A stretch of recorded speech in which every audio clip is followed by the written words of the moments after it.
Hey, what's going on? This is Jim with Real World PDR. So today we're going to take a look at some beginner glue pulling on this BMW. Now you advanced techs might find this video to be a little bit dull, but for you beginners, this is solid gold. So let's take a look at what we're going to do to repair some of these dents and well, let's just get going. Hey, but first, why don't you take a second and subscribe to this channel to keep up to date on cool PDR content. First thing we're going to take a look at is what tools are you going to need to do this beginner glue pulling, and there's not a whole lot. Now you don't need exactly these tools, but what I'll be using is the collision glue gun from Anson. I'll be using the fat shaft Reaper tabs from Dent Repair. In this case, I'm going to be reaching for this light slide hammer that I purchased from Anson. Go ahead and grab yourself some 91% isopropyl alcohol to release the glue from the panel when you're done pulling the dent. And finally, a paddle and some knockdowns, which are going to make their appearance in a little bit.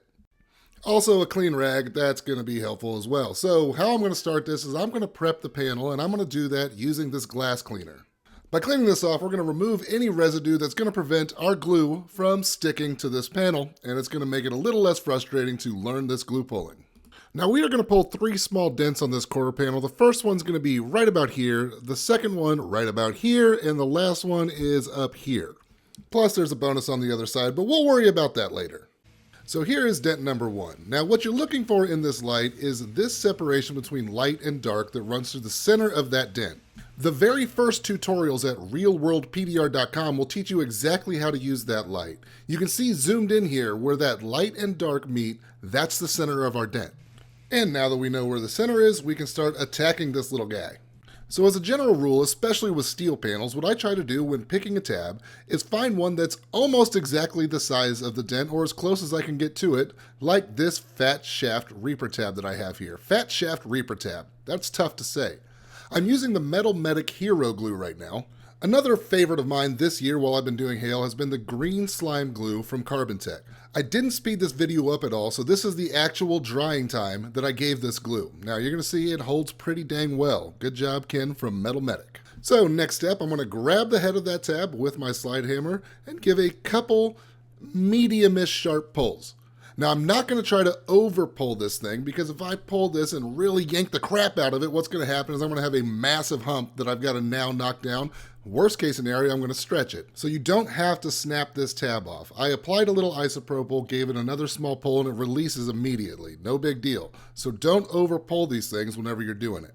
Now when I wipe this glue residue off, you'll see there is a small hump in this panel now, and that is pretty much exactly what we're looking for. Ideally, maybe even a little bit smaller, but this definitely guaranteed that the dent came out. Now we got to reverse that. We've got a small hump, we got to knock it down. So I'm using this, the Tequila Bomber Knockdown, and attached to that I've got the Dead Dent Tools Ballistic Silencer Knockdown Tip. Now I really like this tip because it's nice and soft, but it does lack a little bit of accuracy, and that's why I'll switch knockdowns later.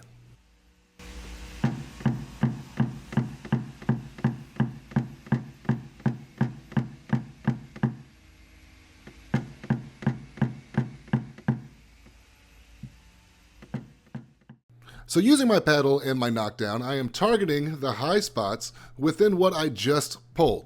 Already making some pretty decent progress. This is where we started, and now taking a look, this is where we're at. When using your knockdown, slow and steady is definitely going to win this race.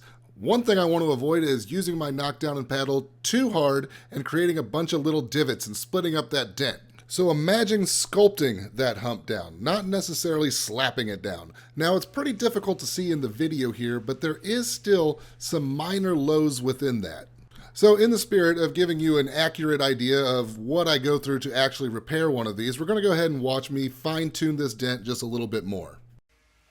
So I'm going to choose a smaller tab, and I'm going to try to really fine-tune and pinpoint the little bit of texture that I've created within that dent. It is very, very small, and I know very difficult to see on video, but I'm doing my best for you guys. Now, truthfully, there was one pull in between these two that my glue didn't adhere very well because I didn't give it enough setup time. So here, this is the accurate, this isn't sped up, this is how much setup time I gave this glue. And this works out to about 13 to 15 seconds, I think. And you'll see it grabs nice and tight.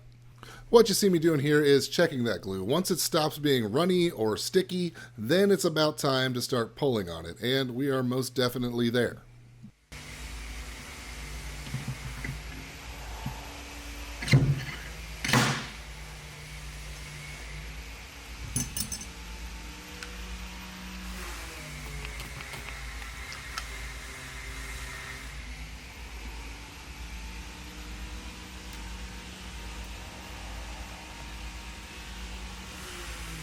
Now I am going to speed up a little bit of the time it takes me to get some residue off. Still wanted you to see it, but not that important. Back to knocking down.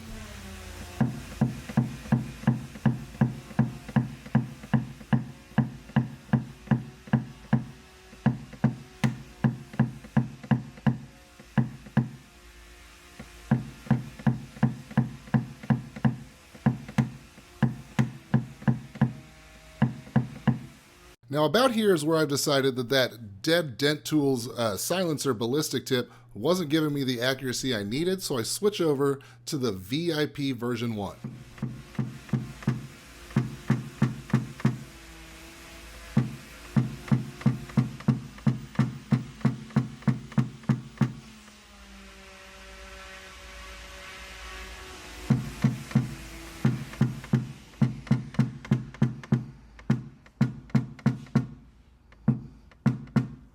And that dent's done.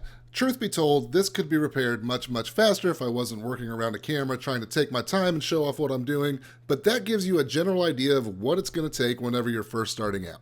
Moving on to the second example. Now, truthfully, I probably would have worked both of these at the same time if I was actually just doing this job without recording it.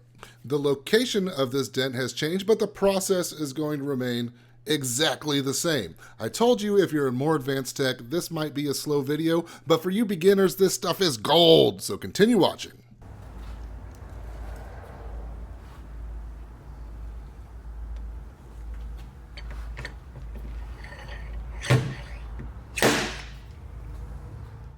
Now on this second dent, and probably the third one, I am going to speed up some of the more boring parts, but I'm still going to include them so you can watch them happen and get an accurate representation of what it is that we do here.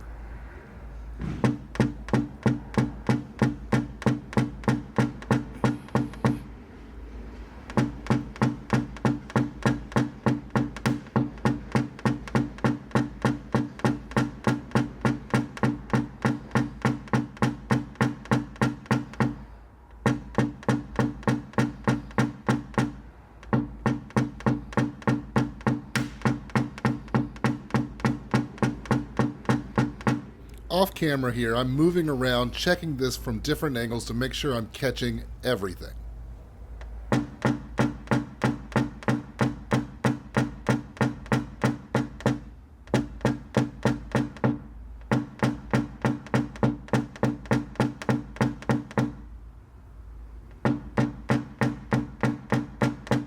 And that's it. We're done. So we went from this to this. And a couple more times because it looks cool. Amazing. I know. Now moving on to dent number 3, which happens to be our most difficult that we're going to be looking at today. The process remains the same, but there are some tricky angles that we're working with. And there she is in all her glory. Now you can see it's just in an awkward position, especially trying to record it, so I kind of have a little workaround on this one and you'll see. Now I want you to see that I've changed my light angle completely. Now the whys of this I explained thoroughly at realworldpdr.com, but this is the angle that I want whenever I'm working this dent. So exact same process here. Now what we will find in this location is this metal seems to be a little bit stiffer. Close to the edge like that, around a curve, it's going to stiffen up the metal, and what that means is I'm just going to take it a little bit easier whenever I'm pulling. Fast forward through some dry time here and we're going to get to it.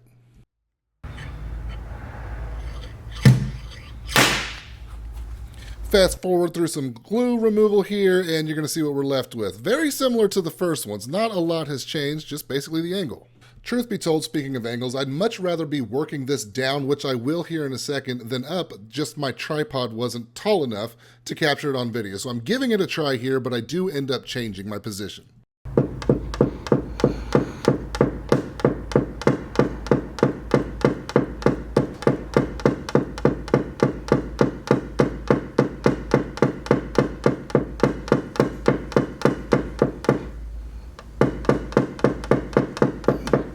Now what you're going to see is I did miss a little bit of the low when pulling this dent. Now whether I misplaced the tab or this is a result of me trying to hug a camera and do this, I don't know. But either way, we got to put another pull on it. Again, nothing's changed, same as before, and because that's a little bit smaller than the original dent, I'm going to go with a little bit smaller of a tab, just like that. Ka-chow. Again, this isn't sped up. This is the accurate drying time that I'm allowing for this hero glue from Metal Medic.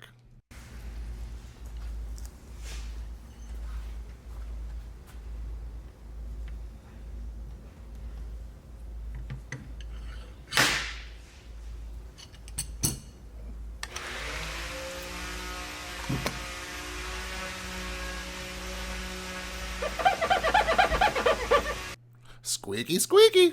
Okay, so that was weird. Anyway, so this is where we're at right now. Now, I am tired at this point of trying to knock down while hugging a camera, so I am going to switch my angles into a position I would rather work this dent in, but I'm going to show you what I'm looking at via some cell phone footage.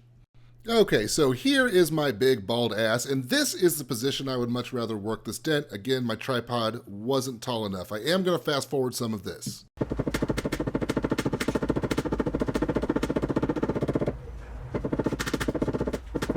So just got done knocking down. Now I'm going to whip out my cell phone and show you what we're left with. Now if you look closely, you can see there's still some imperfection in that dent, and that's what we're going to be targeting with some glue pulling and more knocking down. Now because you can't see exactly what I'm doing, this is 400% speed. We're just going to go ahead and try to get through it. The process is absolutely the same. Nothing has changed.